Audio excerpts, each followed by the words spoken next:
1080p, Jesus. What's going on, everyone? It's LFC Transfer Room here, and with Man United fans going all the crazy about their Starboy, whose stats are worse than Oliver Skip playing for Spurs.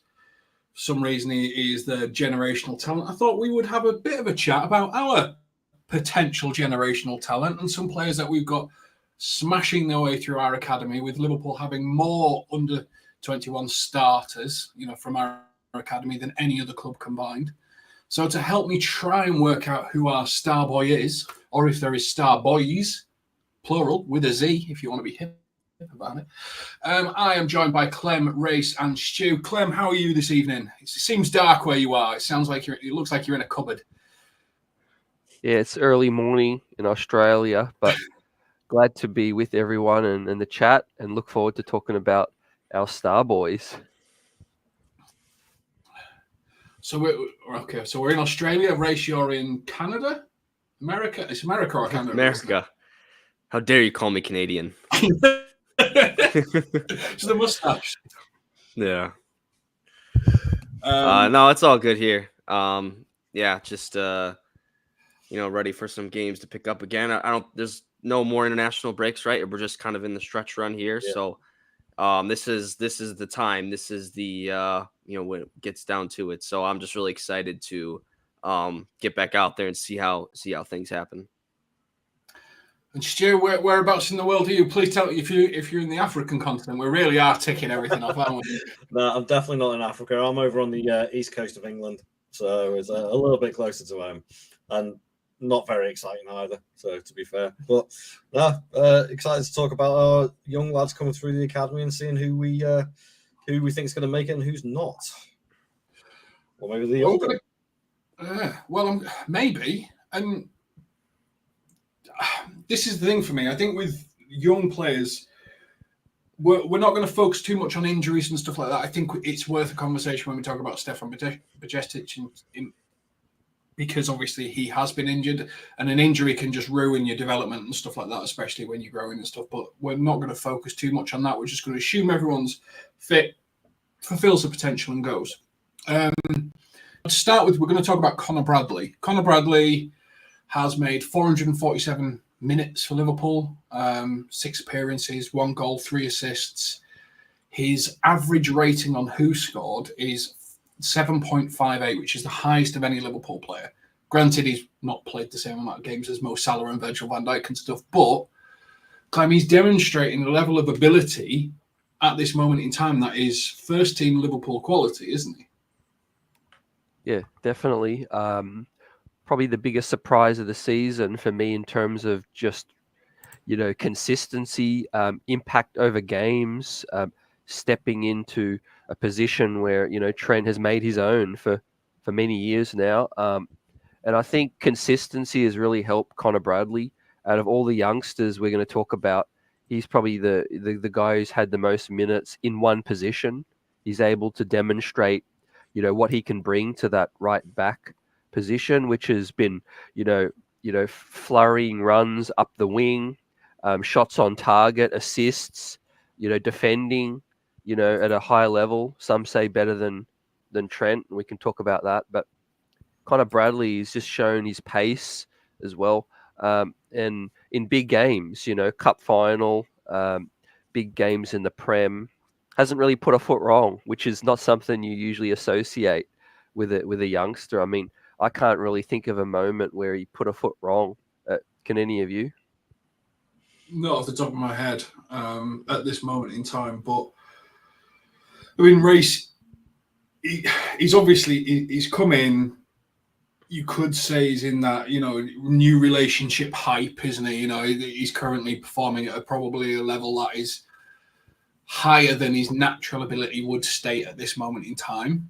Or do you think actually this is his natural ability and he can only go up from here? Yeah, it's a tricky thing to think about, when talking about these youngsters and, them coming up and making an impression when they first come in, because there is that bit of new charm, new energy, I will say, coming into our team this season, is ideally a really, good thing to come into, because the rest of the team is just so strong and so well-rounded that, as long as you do your job in your position, you don't kind of overstep or kind of, try to do too much, you're going to have a really good situation to succeed in. And even then he's, stepped up even more than I think we could imagine. That especially that goal against Chelsea was just, such a welcome sight to see. And then, of course, the goal contributions. I mean, just to see that from a position where, it's been Trent's position, and we know what he can do, but to expect his understudy to contribute, for goals as well has been a really welcome surprise. So I certainly hope that, he is just kind of hitting the ground running. I think he's 20 years old, right? Yeah. Connor Bradley is. So he's not, he's a little older on the younger side, if that makes sense. He's a little more mature in that sense. He had a goal for Northern Ireland, the other day, which is great to see. I mean, he's getting a run in with his national team as well, and that only helps with development as well. So it's easy to see, I mean, we're already having conversations about, moving Trent to midfield or out of his position because Connor Bradley's making that position his own and creating a real competition. And when Trent comes back, what's going to happen, you don't want to do the thing of running your youth players into the ground, bar for Harvey Elliot, because we would run him to the ground lately. And he's been, still quality on the field. But, I just think back to like last year, like Bajcetic, he got a lot of minutes and then he sustained that injury and then he was shut down and now he's still injured again. Of course, it's a different injury, and stuff. But, you want to be careful with these prospects. But again, if they're playing well and they're, firing, I mean, you keep doing that.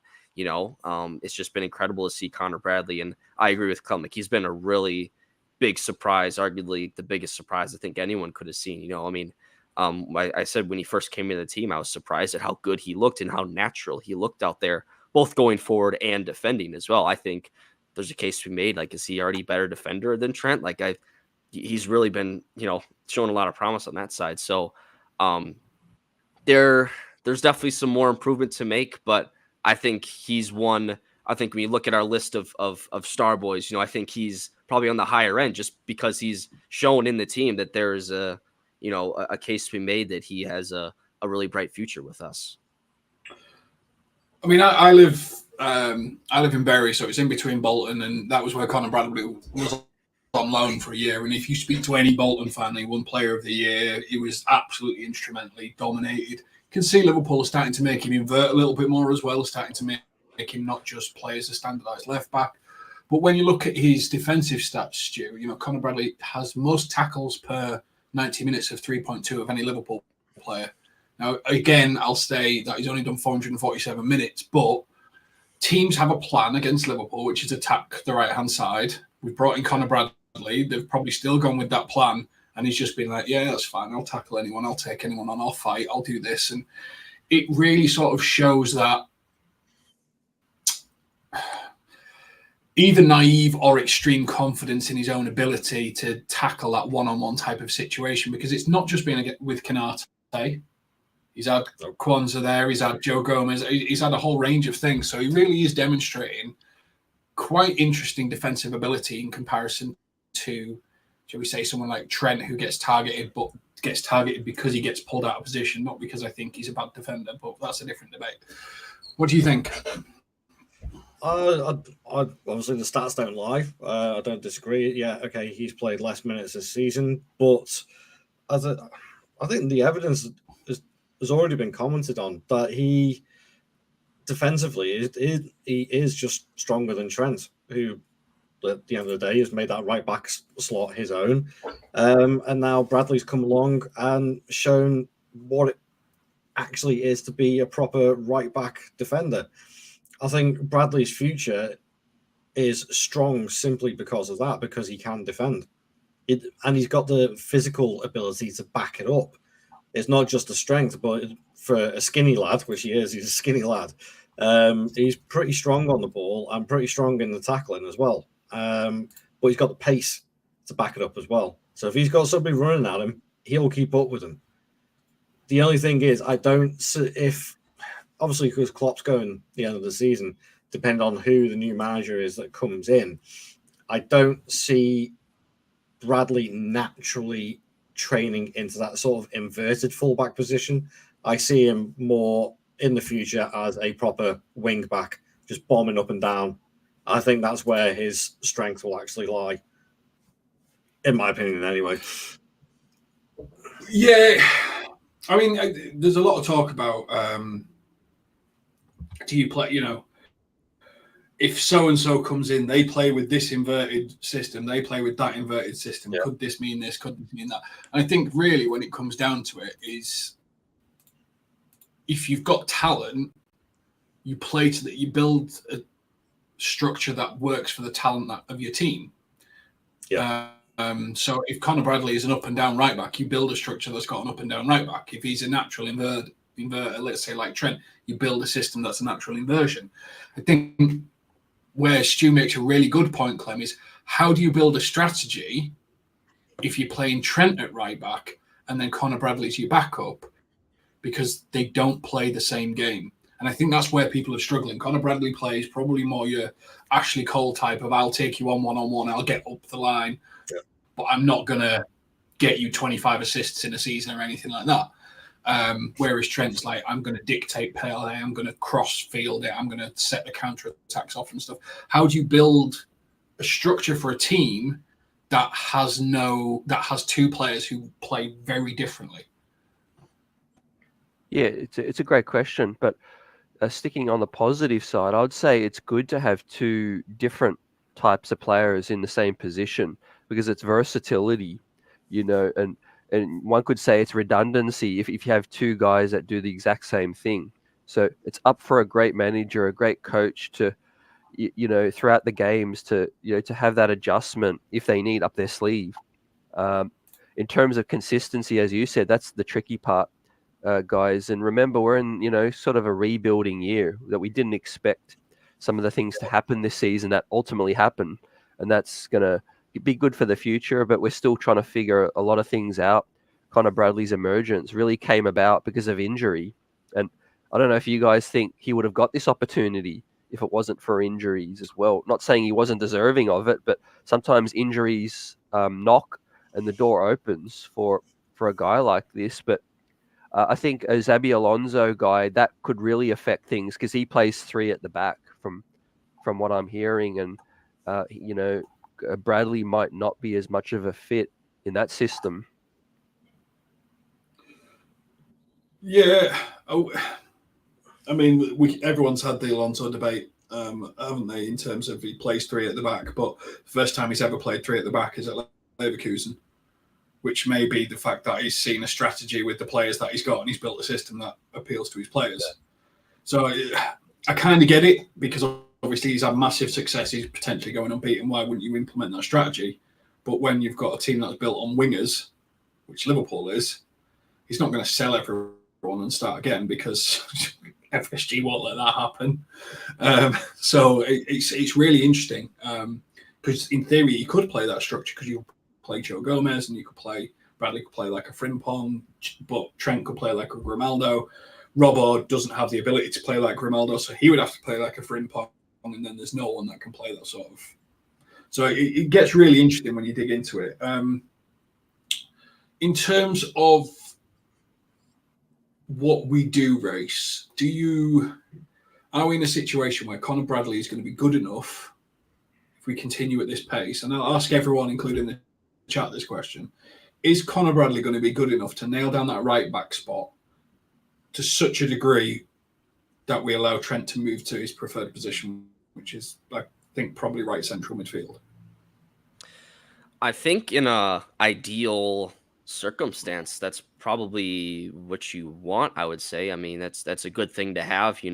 Trent, of course, we know what he can do on the ball and going forward. We know that defensively, because he gets so far forward, he gets exposed at the back, and he's not necessarily, the most capable defender sometimes in those situations. I think it's maybe overrated his defensive abilities, or overrated how bad his defensive abilities are. He's still a good defender, but we know that we've seen like he can have his lapses. So I think, for him not to worry about those defensive duties, I think would be a good thing because I think he can be a really good player in midfield. Of course, we saw at the end of last season that inverted role was just such a, he just performed so well in that, and he had assists in pretty much every game that we had, and was really the key to our strong finish to last season, him going more forward and putting him in that role. So, of course, it's something to debate, with the new manager coming in, if they see, that a similar type position for Trent, we would hope that they would, like if it would be Alonso coming in, I think it would be, a little naive of him to think that I'm just going to run my three at the back system here with Liverpool and try to kick on with that. And, it is dependent on the players that you have and your own philosophies and trying to adapt, everything. That's what makes, a great manager. You're not just married to your one system. You can have a system in mind down the road, but it all depends on the players that you have. So, it's ideally, I think Connor Bradley is more of your, quote, traditional right back. I mean, he's not, Trent is, for, all intents and purposes, I mean, he's overqualified for being a right back in terms of his play on the ball and creating assists and just creating chances and whatnot. I mean, he is, destined for, more going forward. We just had to, make the right spot for him in our team, and we've experimented with him kind of moving up the field and with this inverted role. So you put Connor Bradley back there, and it's a more, in a traditional sense. So, it's created this, this team, this environment of, it really is, a good problem to have, a right back that's kind of more traditional if the next manager, pleases to have that, that type of role for Bradley. But, I think I would be definitely intrigued to see Trent more up the field. And, I think he can just be an incredible, midfielder and just being able to create even more chances than he does now. Yeah, I think a lot gets made of Trent's defending, Stu. I mean, and this is about Connor Bradley, but Trent's tackling interceptions for this calendar year is 2.83 per game compared to Kyle Walker's 1.99. You look at tackle success rate, Trent's is better again, but I think it's because obviously he pulls into these positions, and I hate the diagonals. I've ranted about this on stream a lot. Diagonals create holes because people run in straight lines, and it's the rugby part of me that goes, diagonals create problems. Yeah. I kind of like a defensive structure, an up and down right back, as Clem mentioned. To me that just makes perfect sense, and just releasing Trent to do whatever Trent wants to do, a bit like some Spaniard who played for us a while ago next to Steven Gerrard and Javier Mascherano, just being able to ping the ball wherever he wanted and just stroll around and do what he wanted. You would think that if only there was a manager who would understand how to play that role, and because you build your team around Trent, wouldn't you? Yeah. Whoever's coming in, first thing you do, contract. How much do you want? No problem. And then everything gets built around Trent, doesn't it, in terms of what goes forward? So does that mean Trent at right back, Stu, or does it mean Connor Bradley at right back? No, for me, and I agree, I don't like the diagonal system. So it leaves too many gaps behind. And Trent's got the stats to back him up. He's actually ahead of Walker on, as you say, was it the tackles and interceptions? Tackles success, tackles and interceptions. The only thing he lacks in is aerial duels, which he's always been terrible. Yeah, but it's his awareness, especially defending, and I think the goals that are conceded, it always had that feeling it was always going to happen to him. I don't know why, it just kept on happening to him, and it kind of highlighted an issue. Now, moving on to the new manager, I totally agree. I think with Trent, we have somebody who could be the next Xabi Alonso, or could be the next, perhaps not attacking wise, but definitely vision and passing wise, our own De Bruyne, a person who could just pick out something wherever he feels like it. For me, that has to be in the centre of midfield. Now, that presents another really nice problem for the new manager, because our centre of midfield is going to be stacked if he gets moved into there next season. we are going to have an absolutely amazing midfield. Now, obviously, the fullback position is going to be open then. Can Bradley fill that? Yeah, without a doubt. I have absolutely no doubt. I think he actually does have the talent to go all the way and secure that right back slot for himself. I really do. So we spent 20 minutes on our first player, but I'm just going to quickly, and for chat as well, do we think Conor Bradley will be a first-team regular for Liverpool Football Club? It's just a yes or a no. Let us know in chat. Conor Bradley, first-team regular as we move into not next season, but the next 2 or 3 seasons, because obviously these players need minutes stepping up over a duration of time. First-team regular, Clem, yes or no? Yes. Race? Yes. And Stu? Yeah, definitely. 3 yeses. So Conor Bradley, currently the top of our potential development tree. Now, the next one we're going to move to is Harvey Elliot. Because Harvey Elliot, for me, is a really interesting problem. Probably similar to your Trent type problem is he isn't the natural way that Liverpool currently play. I don't think that's his natural game. So people talk about potentially could he play as a right? Could he replace Salah? And then people say he's not quick enough to replace Salah. Could he play as a right central midfield? His defensive stats aren't good enough to play as right central midfield. What do you do with a problem like? But if you were to play, let's say, a Dortmund way, like Wirtz plays, where he plays that attacking midfielder and he gets in half spaces, and well, that is his natural game because that's how he plays for England. Recently, Harvey Elliott has got Burnley assist, Brentford nothing, Luton a goal, Chelsea won the cup, Southampton away assist, Nottingham Forest away nothing, Sparta Prague away assist, Man City nothing, Sparta Prague at home assist, Man United away, a goal, Azerbaijan under 21s 2 goals, Luxembourg under 21s 2 assists. The stats there, isn't the Clem? There's a real player there, but I think, and everyone knows Harvey Elliott only wants to play for Liverpool, but there is a problem where how he plays and how we currently play don't seem to naturally marry, do they? No, I think, yeah, and definitely his minutes have been sporadic, and the debate could start, should Harvey be starting on this team as well? And that's a good conversation because he's shown that he's capable of impacting games. He's dubbed the super sub for a lot of fans and impacting games, at the very top, which is excellent and arguably could be the most talented of any player we talk about today. But he's so useful in many positions. And I think the fact that he's only 20, we could start there because a lot of people don't realize that he is on the same age as these other guys. But we're talked about him a lot more because he's advanced. He's been in the first team 11. He's played in huge games and he's won goals, scored goals for us, helped us win games. I agree with what you're saying about, he doesn't really fit on the wing for me right now. I think his best position right now I could see is as a number 10, central attacking. But right now we don't, sort of play with that position. But I'm a firm believer of, we don't need to rush the process with a guy like Harvey. You let a player show you who they are, and let them continue to develop. He might not have a nailed-on starting position right now. That's okay. He's 20 years old. Let him have a huge preseason. He's gotten better every season. And it just could be a matter of we just need to let the process play out until he finds his normal spot. Because we continue to talk about Gakpo and where he's best at. People talk about Núñez and he could be better at other positions as well. So, Harvey's only 20.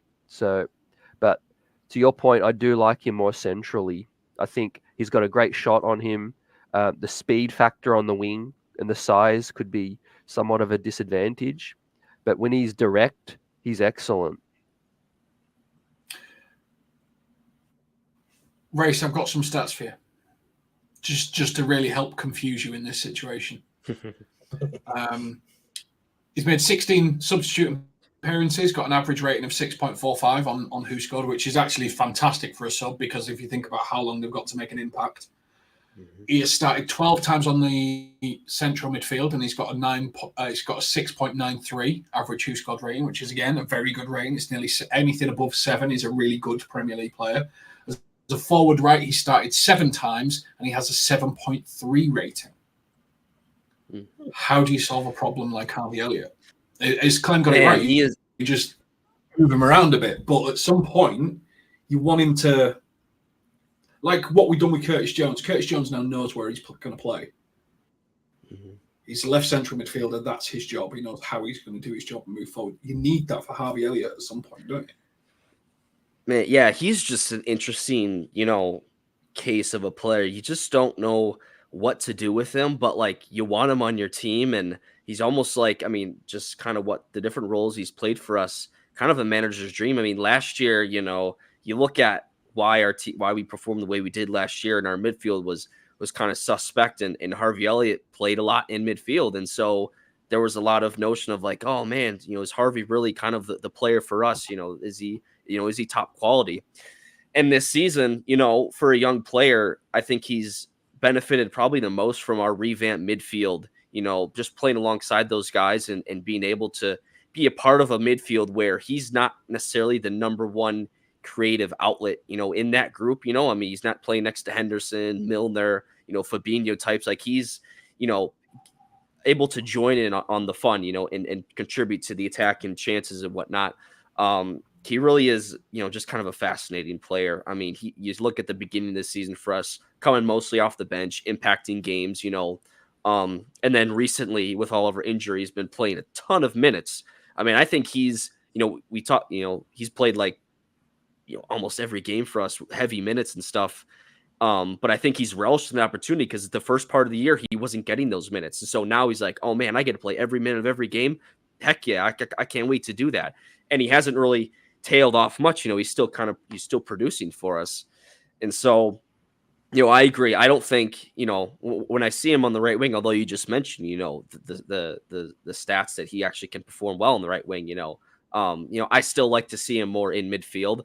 The one thing I will say about him is just he's so, left foot dominant, I think his right foot just, he has to develop that a little more and can be too one-sided, which kind of creates the argument for why a winger is good. So we can cut in on that, rely more on his left foot, but in midfield, you got to be able to be a little more, use both your feet. So it really is a conundrum, but we've made it work. I think it's kind of a, it's a very confusing case for him. And he's a player that, has gotten a lot of, some criticism over the years, of just, his performances and kind of being, a younger player, but, a younger player that's, his Premier League debut, 16 years old for Fulham, and he's made so many appearances already, over 100 for us, and, you look at a player that's coming up with his type of profile, you expect a lot out of them.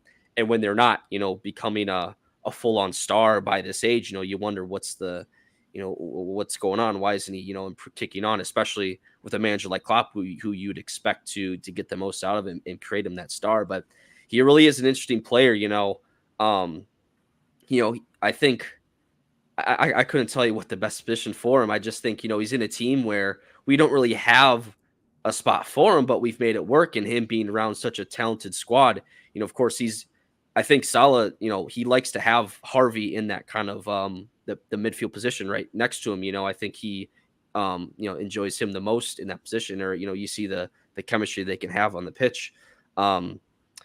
But he's just a fascinating player. I'm a big fan of his. And, for such a young player, he's got a lot of confidence. He knows that he's got a lot of talent and certainly not shy about it. I follow him on those socials and stuff, and he's, he's not shy on confidence. I can tell you that. But, he's such a loyal servant to the club so far, boyhood Liverpool fan. And he really is, I think, kind of a manager's dream, where he's kind of taking this role, understanding that, there's bigger stars on this team, but he definitely has a defined role, early on in the season. He was impacting games, and then, just trying to improve on that and get those bigger minutes, knowing that his time will come. So it really is fascinating to see, how he develops in this team and what kind of plan we do have for him. I think for me, what's really interesting is I think about players like Bernardo Silva, David Silva, Phil Foden. They're not quick, they're not rapid, they're not Liverpool transition rapid. They're technical, they're good on the ball, they dribble past players, they have good passing, create space, they find space, and they do things and they impact games. And to me, I see Harvey Elliot as that type of player. He's not going to be Bernardo Silva yet. He's 20 years old. He's not fit. Phil Foden's 23. Phil Foden's got another 3 years on him, and he's only just coming through now, because players who don't rely on pace come through on average later because you don't have that searing pace. But he's an interesting problem, because if he's a central midfielder, Stu, he's a right central midfielder, and that's technically where Trent might end up.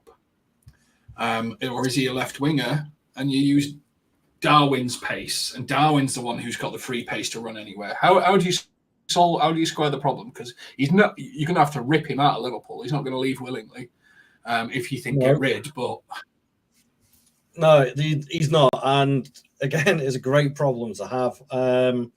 Me personally, I do see him as a midfielder, more of an attacking midfielder. So kind of in that space, like sort of where Szoboszlai plays at the moment, and where Firmino did play for us, just in those little spaces there. I think that is his perfect position. I don't see him as a full-fledged winger. He just doesn't have the speed for it at all. But trying to squeeze him into the midfield when we're already saying that we need to put Trent into the midfield as well, I honestly mean, obviously, it's square pegs, round holes. You can't fit them all in.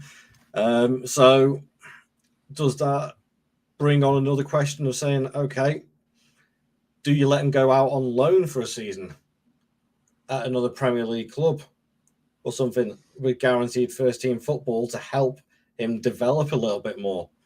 Do the club take that risk?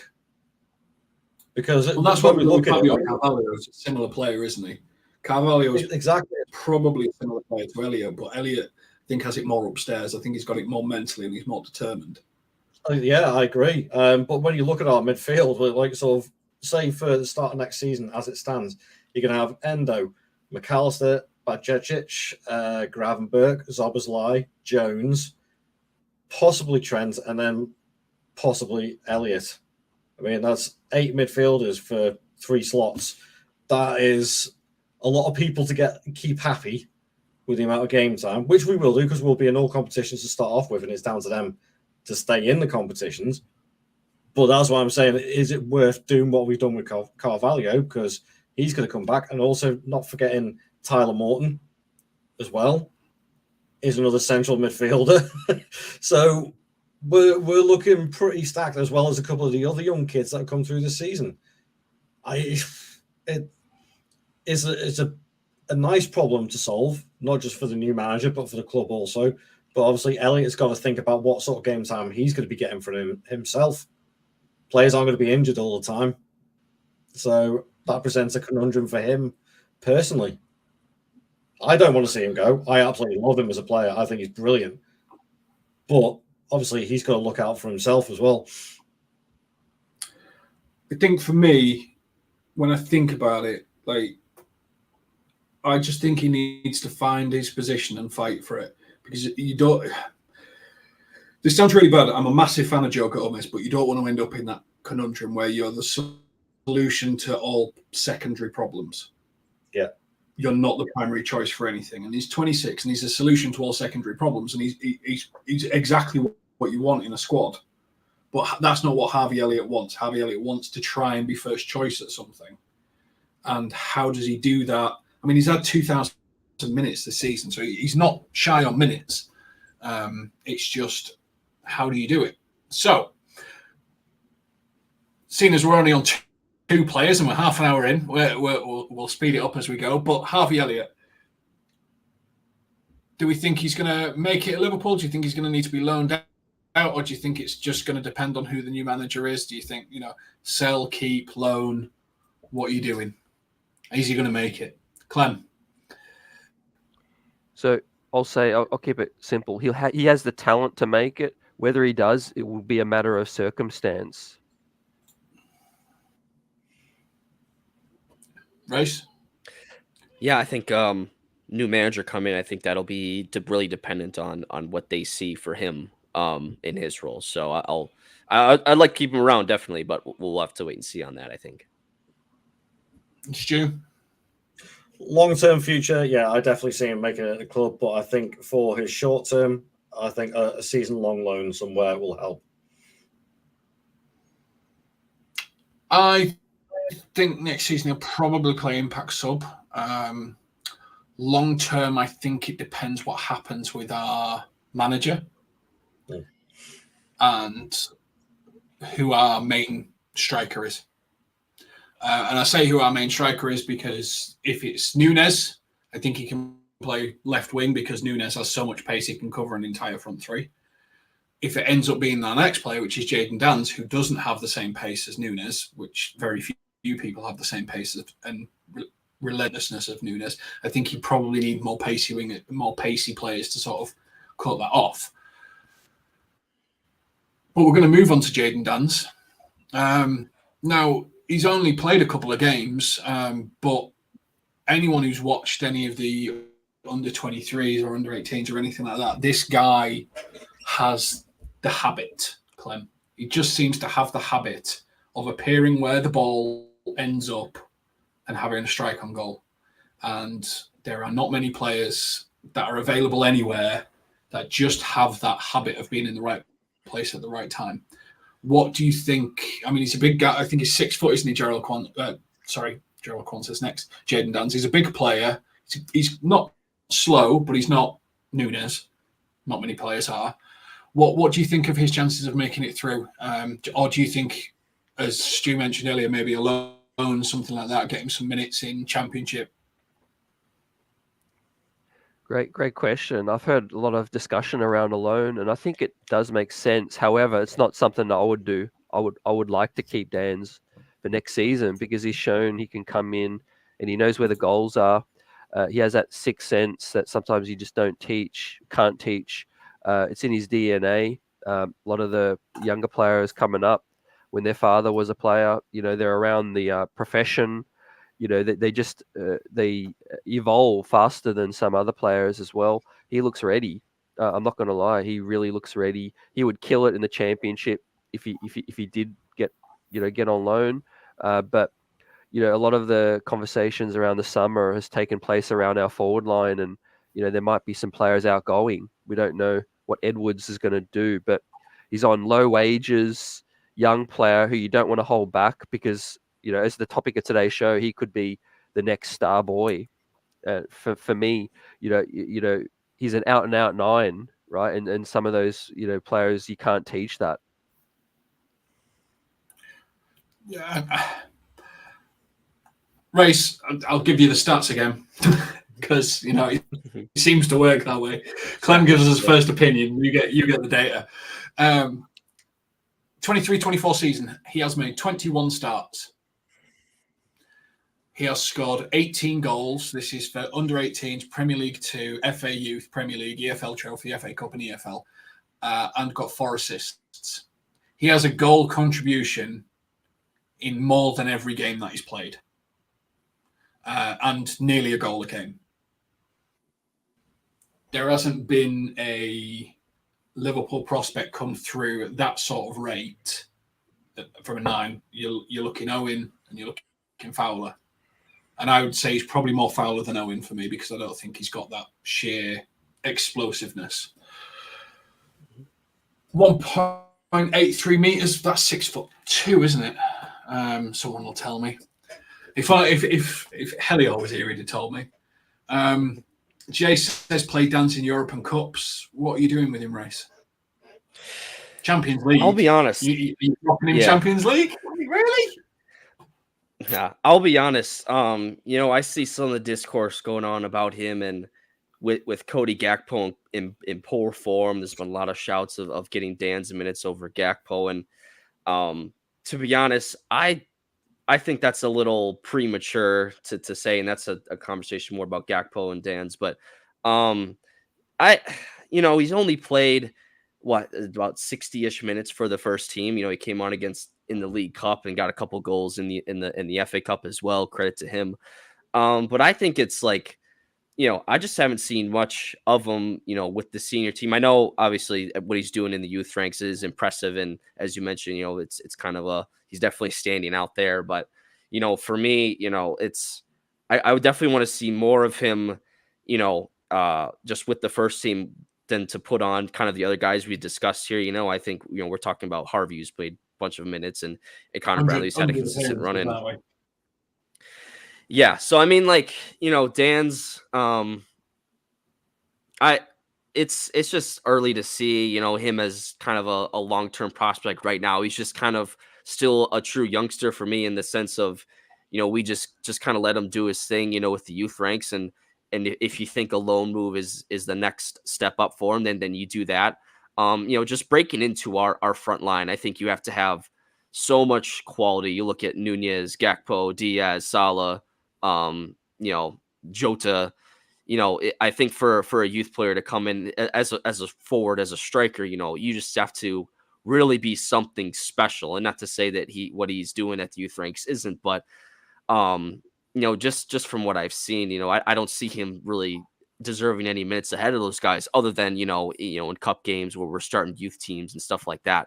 Of course, he's had to play these spot minutes because of our injury crisis that we've been going through, but I'm probably a little lower on him than others. You talk about that explosiveness, if you're kind of lacking that explosiveness, I think you have to be really just something special on the ball with your finishing and getting into the right spots, at the senior level. It's kind of a wait and see for me. I think he's a little, at least for me, just kind of early to judge that he's, someone who's going to break through, be a star on a team or whatnot. I think the next step for him is, possibly a loan move. I just think with our forward options, there just isn't space or room for, specifically, a number 9 through the middle. I think, Diaz or, Nunez, of course, is our main man, and Jota, of course, is versatile, and so is Gakpo. What positions he kind of going, is he, for us, and what's kind of his spot to play. For me, Dans is just kind of a wait and see. Certainly keep an eye on his, development, with the youth ranks, and if there is a spot to, give him some time, with the senior team, then by all means do it. But I just think with the depth that we have right now, I don't think there's a case to be made that he should be getting minutes over any of our front guys, no matter how bad a form they are. I think, you just want to just kind of see what you have in him, and then, just go from there. Now, John makes a point, and not connected to this, Stu, but do you think Pep Linders would do as Ajax manager who failed at the other clubs in Holland and stuff like that? And that got me thinking, if Ajax were to sell Brian Brobley, which I think he probably will go in the summer, a player like Jayden Dans playing in Holland, where you get a lot more opportunities, you get a bit more time on the ball. He only turned 18 in January. He's still developing. He's 6'4", by the way. I looked it up. It's 6'4". So, he could get bigger. He's not bulked out or anything like that yet. There's a whole lot of development to go. And I think, Stu, for me, sometimes with these types of players who are 17, 18, some clubs play them. They get these little injuries as they're developing. What could have happened to Stefan Bajcetic, which is if we'd have played him this season, I think we could have actually ruined his career. Do you think it's one of the cases where probably Jayden Dans isn't in this conversation for the time being, because he needs at least another year, maybe 2, to just grow into his body a little bit more and just be a little bit more resilient before you put him against men and there's clashes and everything like that? I've read up a little bit on Jayden Dans. He had about a year or so out of the academy because of his growing problems. He had such a growth spurt that it caused no end of issues for him. As you say, he only turned 18 in January. He's got a lot of time ahead of him. And again, I'm firmly in the camp. I like the kid. I think he could potentially be a good player. And as Liverpool fans, there's 2 things that we all love. We all love Scouse players coming through our academy, but we love a local striker who scores goals. And we, as you say, we haven't had one since Michael Owen come through the academy. Before that, he ruined it. Yeah.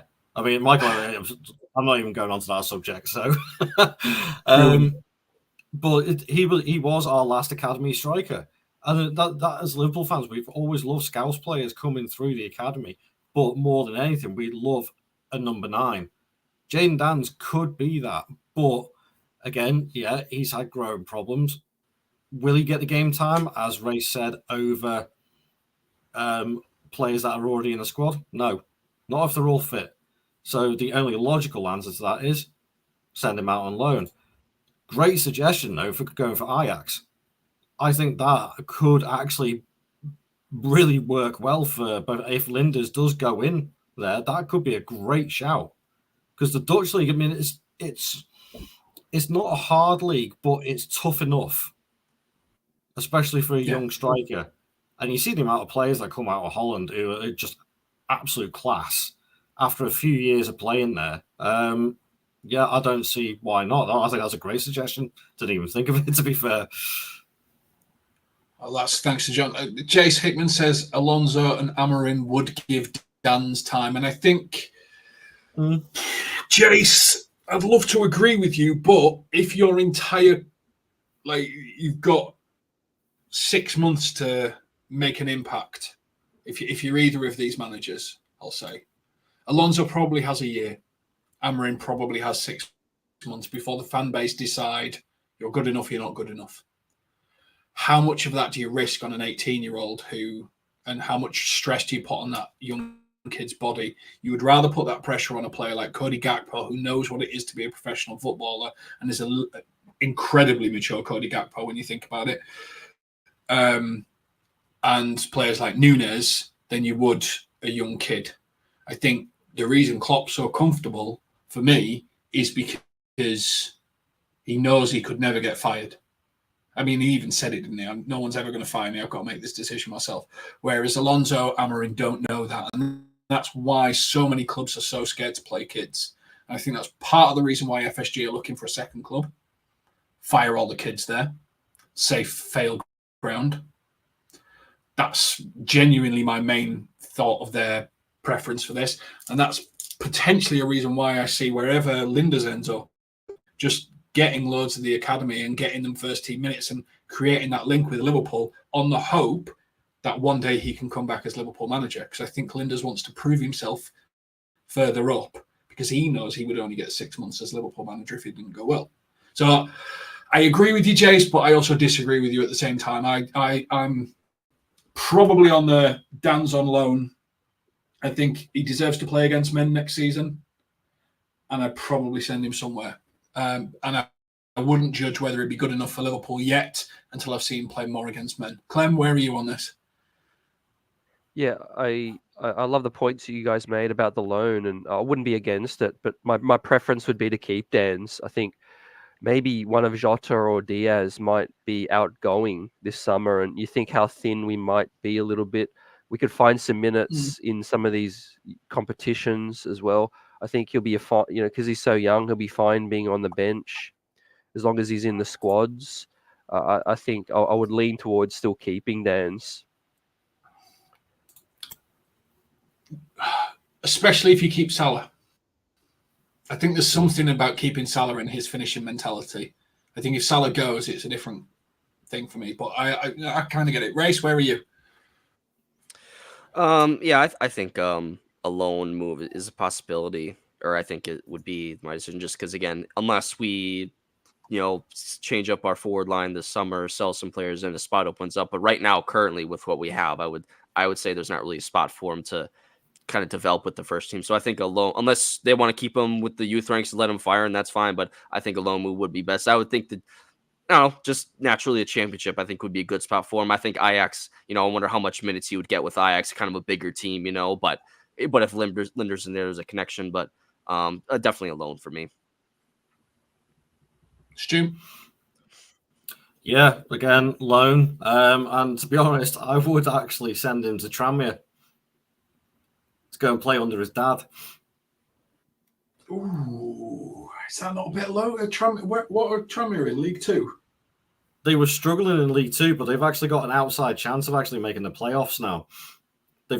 Nigel Atkins has turned them around, and you know what? They may be a little bit low down, but it's still a good physical league.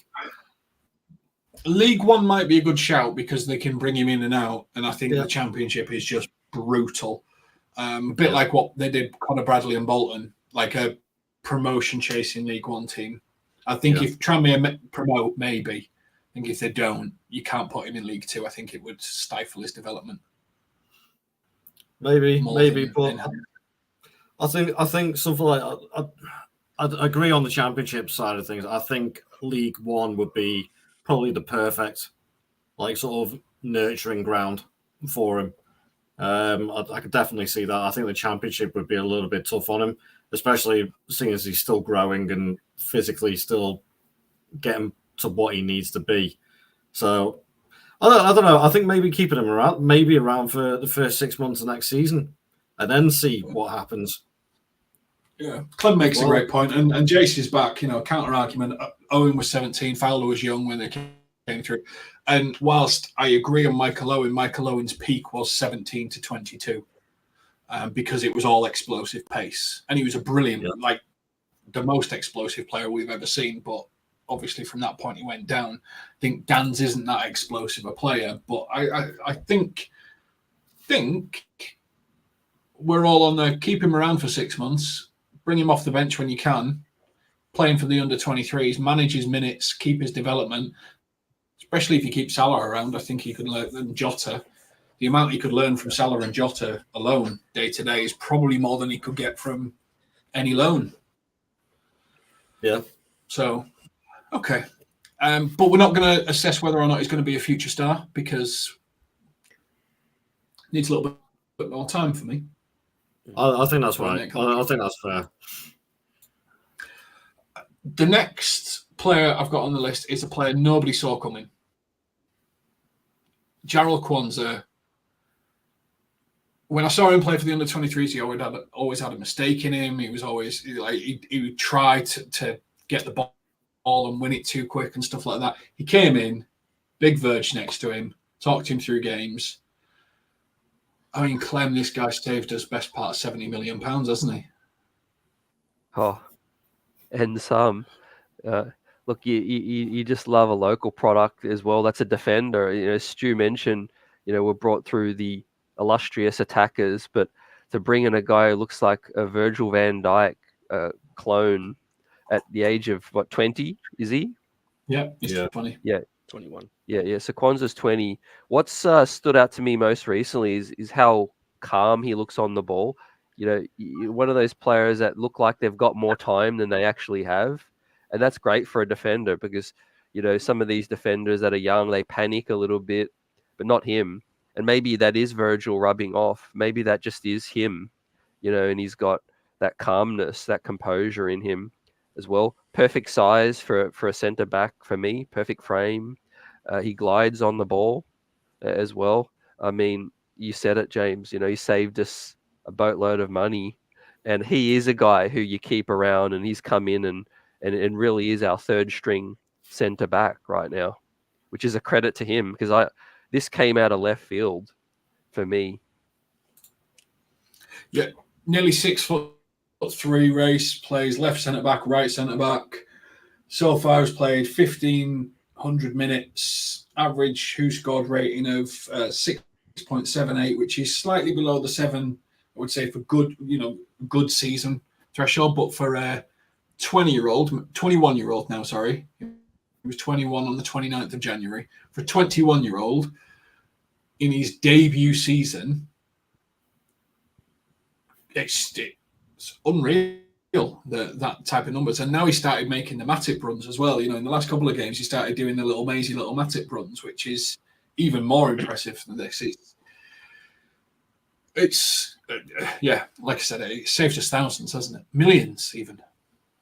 Yeah, definitely. He's been. I remember, when preseason our chat, I think it was Rigo that said that Quansah could get some minutes kind of in Europa League for stuff, and I just thought that was like, Quansah, really? That he's gonna show up? And he was right. He was right on the money, and even more so. I think he's been just an incredible addition and in a spot too that we really needed because we all still, I don't know you guys, but I felt that we still needed another center defender to get in the summer. Of course, our midfield is priority, but I was a little disappointed that we missed out on that. And whether it was part of their process or not, of seeing Quansah kind of fill that role, he's done more than an excellent job. And what better, person to learn from than Van Dijk, the best center back in the world? I think, you have an absolute rock next to you who does everything well, everything that you want in a defender. Virgil van Dijk is that. And of course, you see that some of that game rub off onto him. He's such a calm presence back there. He even does like the little kind of shuffling thing that Van Dijk does when he runs back. He's picking that up as well. A good frame, 6'3", nice broad shoulders. I think he can still fill out as a defender, but that'll come with just kind of development and training with the first team. I think that there's a really good potential there. And the only thing that I dislike about him, that he's number 78, which isn't a sexy number out there. I think he's got to get a new number next season when he's kind of more integrated into our first team. It's not the iconic Trent 66. It's just not there for me. I think he needs a new number. Kind of like Harvey went to 67 to 19. I think that's in the cards. And I think that'll come next season when he's more of a plan for us first team. That's just a little thing. But, I think he's really solidified himself as, our third choice. I think you still have, Konate ahead of him, clearly. Matip, who knows what his future holds. Gomez is just kind of that more versatile option this season, kind of right back, left back, can play, center back as well. But I think, when it comes down to it, I think I would have Quansah as center back ahead of Gomez for me right now. Just because I think Gomez is so more useful in other areas. And next to Van Dijk, he's just created such a really good partnership. And I haven't seen too many, kind of defensive errors out of him or any sort of missteps. Maybe I'm wrong, or you guys have not, but I haven't really seen him put in a wrong foot this season. He's been mostly, performing well. And I'm sure they're putting him in the right games too for that. Like he's been in the games, Europa League, not necessarily big games, although I think he started against City, right? The week. I think he did. So of course hadn't been called upon when actually, he did play in that game, full 90. I mean, being able to step in, I think it's been a really nice surprise. And like you said, saving us millions. I think that is the absolute best case scenario when you can bring in a youth prospect to fill a hole like that. I think that's the most satisfying thing. One of the most satisfying things that come of this season is Quansah filling a role that we all wanted to transfer to fill, but we've gotten that for an absolute bargain. I think he's been such a key player in this season. It's funny, isn't it, Stu? Because like the main noise was trying to prize Levi Colwill out of Chelsea because of their financial thing. He's that left centre back. He can play left back a little bit, and I don't think Colwill's had a terrible season. I mean, his who scored average is 6.8. I think he's been a decent player, but that's £70 million on nothing. Has he been better? No. Therefore, why spend £70 million? And I think sometimes as fans, we just want shiny new things that cost a lot of money because it feels good. When actually, sometimes we've got the perfect solution and we need to give them the opportunities in the game time. And I think we've seen that with Quansah, that actually we did completely the right thing, not bringing in another centre-back. No, I agree. As all fans love it when we get a big marquee signing coming in for however many millions it's going to be. And you're right, to be honest, I completely forgot about the whole Colwill thing in the summertime. And I'm really glad that we didn't spend that money. Because to be honest, I mean, there's no disrespect to Colwill. He is a good central defender, but I think Quansah is just as good as him. He's shown that this season. He is, as Ray said, he's like a Van Dijk clone. They're built the same, they act the same, they move the same. It's clear that he's learning from him very, very quickly as well, playing alongside him. And it's that when he grows his hair out in the summer and puts it in a man bun, he'll look like him as well. Yeah, that's going to be creepy. But that's the thing. Like he's absorbing all that information, all that talent that's around him, especially with Van Dijk next to him, at such a rapid pace, and showing the composure that he's got at the age and the inexperience, which it is. He is inexperienced as a centre back, and he showed when he started the City game the other week. I looked at it and I thought maybe that could be our one weakness, even though I've seen him play well game after game. Man City was a big test, and he came through that flying colours. So I've got no problems with him being part of the first team squad for the foreseeable future, as long as he keeps on building on it. He has got all the abilities there to be as good a defender as Van Dijk, as composed as him, but also, like you said, doing the Matip and Maisie runs and bursting out of defence every now and then. He's shown he could do it. He's on the right path. I'm completely convinced on that. Now, I'm going to ask you and the chat, and if you are new here, please like and subscribe to the channel. We go live at 7:30 every day, but I'm going to ask you in the chat, is Jarrell Quansah going to make it, or has he already made it? What do you think? Is he going to be part of this? Is he going to be a first team regular? And Clem, I'll start with you. Do you think Jarrell's going to make it as a first team regular? Yeah, absolutely. Yeah, probably, without a doubt, because the centre back position is somewhere where he fits in clearly in the present day, but you can also see him just sliding in to Verge's spot, on that sad day when, Verge is no longer here. But Konate is young as well. Those two could form and start to form that chemistry, that bond for the future Liverpool pairing. But a quick question for you guys, because my memory, doesn't help me in this one. But remember 2 years ago when we were struggling and we were playing Nat Phillips, Reece Williams, was Quansah a name spoken of back then, or was he just not nowhere near ready? No, he was just kept in the youth side. No mention of him at that point in time. His rise is actually quite rapid when you think about it. I mean, that was 3 years ago. So he'd have been 17. 21. Yeah, it was 3 years. It'd have been, it's 21 now. He was 21 in January. So 18, 17, 18. Yeah. He might have been 16, 17. So there's no chance. For me, I think that would have been.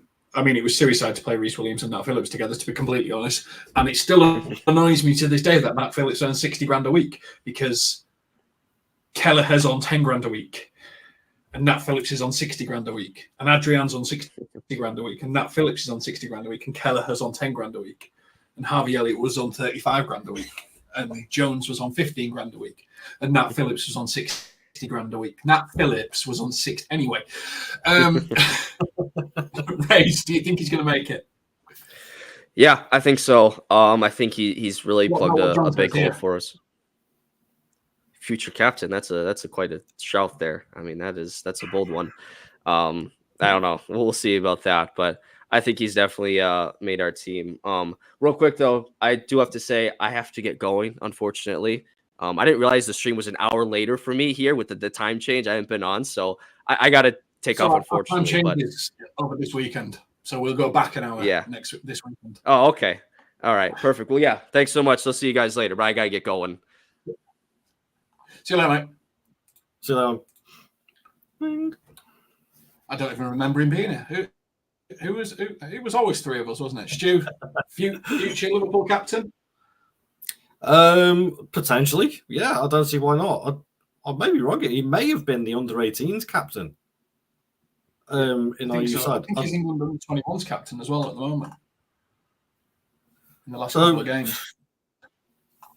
If he's picking up the captaincy in the youth sides, then yeah, but I don't see why not. There is definitely the potential for that to happen.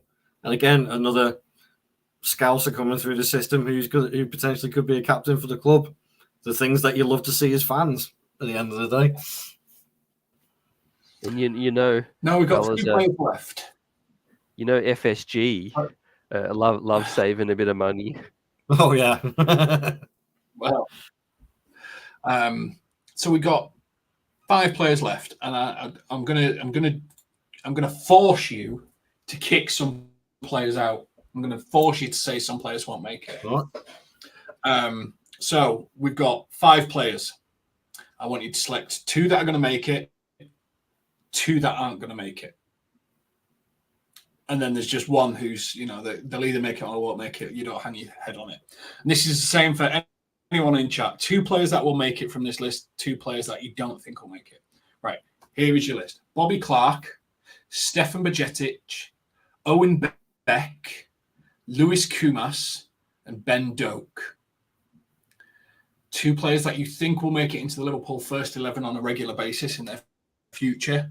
2 players who you don't think will make it at Liverpool and may end up another Premier. They could end up another Premier League player. They could end up a very good player and stuff like that. So, do you want me to go first, or are you guys ready? I've got my answers already. Very Go on, quick. Stu, I'll let you go first. Okay, so the 2 players on the out would be Owen Beck and Lewis Koumas. The player that's in the middle, in between, Bobby Clark, and the 2 players that are going to stay and going to make it are Ben Doak and Bajcetic. I can never say his name. Yeah, I always struggle. We should change it to just like Steve. Stefan Steve. Just Steph, that'll do. So you've gone for the 2 risky players, to be honest, because obviously Ben Doak's got a massive knee injury, which could affect, obviously, his ability to sprint, and that's his main attribute. But if he does come back from it, he could be world class. And the same with Stefan, if he comes back stronger, he could be. And both of them have demonstrated. What about for you, Clem? 2 that'll make it and 2 that won't. Yeah, so I'm still going back and forth, but I'll settle on I think Stefan Bajcetic and also Bobby Clark will be around. Owen Beck's that on the fringe because I'm hearing so many good things, and he could thrive here or somewhere else. Lewis Koumas, Ben Doak. I think with our depth, the big name signings that we like to make up front, I think those guys will carve out a career, with another club. All right.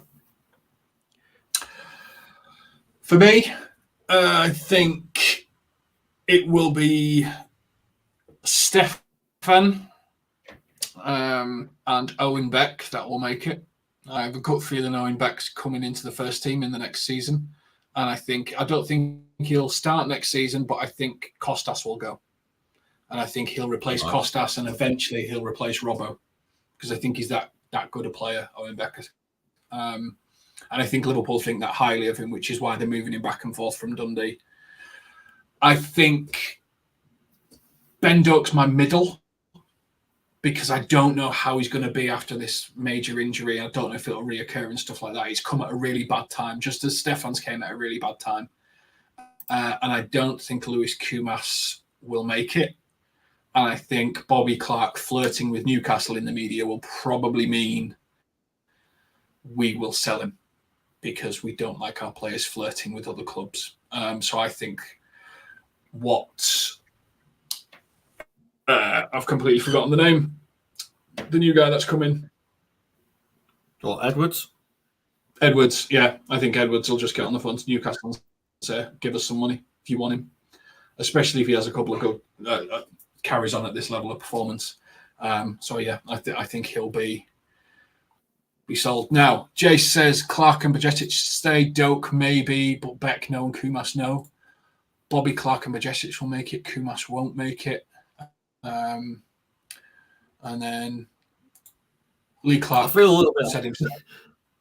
I feel a little bit harsh on these young lads, especially the 17-year-olds, like saying, "Oh, they won't make it." I mean, that's the reality of it. But still, I mean, the likes of Koumas and Dans, they've only had a couple of minutes here and there, and it's making it as a professional. I think all of them will. Yeah, I think this is the thing. All of them will make it as a professional. All of them will make it like Championship. Will probably be the lowest that any of these players will probably make it. But, we're talking about Liverpool Football Club. So we're talking about the top 1% of the top 1% in world football. And it's a very, very, very elite club. You talk in the Premier League, there's 6 teams that you could play for. And you could be in a squad of 30. Then all the other leagues, you're talking 1 team, 2 teams if you want to be at the top. So it's really difficult. And it's not anything against these players. No. And all of them could show us up. Different players come through at different times. Different players evolve at different times. You look at a player like Curtis Jones, 23. It's finally all clicked for him. His position's clicked. He now knows that he's that metronome type player, and he's passing the ball and he's recycling it, and he's nailed a position down. that could have very easily not nailed it with his own hard work and ended up being that sort of player that goes down the leagues, back up the leagues, builds his career and comes back later in life as his intelligence grows. So I think we're not saying they won't make it. Just to add says, quickly, McConnell, do you see him fitting in? Is Clark ahead of him for you, or do you see McConnell in the similar boat? We haven't seen McConnell play his preferred position yet because he's a central midfielder, not a defensive midfielder by trade. And I think that's what gets me. I don't know. McConnell, I'm on the fence about. Season-long loan for him, I think, is massive. I think he needs to be treated a bit like Tyler Morton and sent out on loan for maybe 1 or 2 seasons just to develop him in like sort of more game experience more than anything else. Because I agree, I'm not entirely sure whether he's got it to actually make it at the club, but I think he is a player who will, in such a congested midfield that we've already discussed tonight, he definitely needs at least a season, if not 2, for full-time first-team experience, League One Championship, something like that. I agree. I think he needs that Tyler Morton experience of going out for a few years, building it up. Yeah. Because Morton needed to build his body up. He needed to build up that resilience. And I don't know whether he's going to be good enough now, but we'll see in pre-season, I think, with Tyler Morton and what the new manager thinks. Thank you very much to Race, Clem, and Stu. Race left early because, America, timekeeping clocks. Thank you very much to the guys for talking to us. This has been LFC Transfer Room. This has been youngsters that will become first-team regulars. We are saying Connor Bradley will make it. Harvey Elliot will make it, but we're not sure how he's going to fit into the new system or any system because he doesn't seem to have a natural position. Jayden Dans, too early to say, but we think will probably make it and might need a loan.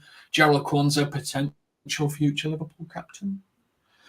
Bobby Clark, Stefan Bajcetic, and Ben Doak are the favourites of the rest, with Bobby Clark, Owen Beck, and Koumas getting some votes for, some votes against, making it into a regular Liverpool first 11.